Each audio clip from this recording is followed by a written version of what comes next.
السلام علیکم۔ Daily golf Urdu میں خوش آمدید۔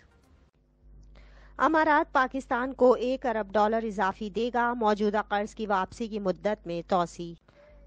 متحدہ عرب امارات نے پاکستان کو فراہم کیے گئے $2 ارب کے قرض کی واپسی کی مدت میں توسیع کرنے اور $1 ارب اضافی قرض فراہم کرنے پر اتفاق کیا ہے۔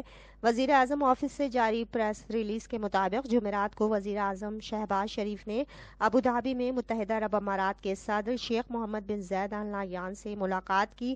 شیخ محمد بن زاید ال نہیان نے وزیر اعظم شہباز شریف کا ابوظہبی میں خیر مقدم کیا اور پاکستان کی ترقی اور خوشحالی کی خواہش ظاہر کی۔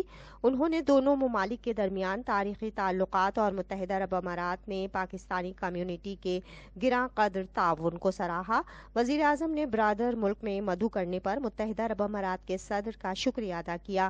پریس ریلیز کے مطابق دونوں رہنماؤں نے پاکستان اور متحدہ عرب امارات کے درمیان موجودہ برادرانہ تعلقات پر تبادلہ خیال کیا، جبکہ تجارت، سرمایہ کاری اور توانائی کے شعبوں میں تعلقات کو مزید مضبوط بنانے کی خواہش کا اظہار کیا۔ دونوں رہنماؤں نے باہمی دلچسپی کے علاقائی اور بین الاقوامی امور پر بھی بات چیت کی۔ فریقین نے سرمایہ کاری اور شراکت داری کو فروغ دینے اور دونوں ممالک کے درمیان سرمایہ کاری کے انضمام کے مواقع کو فعال کرنے پر اتفاق کیا۔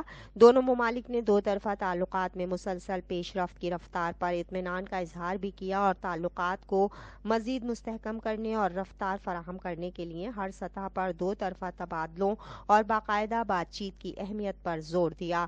بیان کے مطابق متحدہ عرب امارات کے صدر نے $2 ارب کے موجودہ قرض کو رول اوور کرنے اور $1 ارب اضافی قرض فراہم کرنے پر اتفاق کیا۔ وزیر اعظم شہباز شریف نے شیخ محمد بن زاید ال نہیان کو پاکستان کے سرکاری دورے کی دعوت دی، جس پر انہوں نے رضامندی ظاہر کی، تاہم تاریخوں کا فیصلہ سفارتی ذرائع سے کیا جائے گا۔ تفصیلات کی جانب بڑھنے سے پہلے اگر آپ نے ابھی تک ہمارے چینل کو سبسکرائب نہیں کیا تو سبسکرائب کے بٹن پر پریس کر دیں اور بیل آئیکن پر کلک کرنا نہ بھولیں۔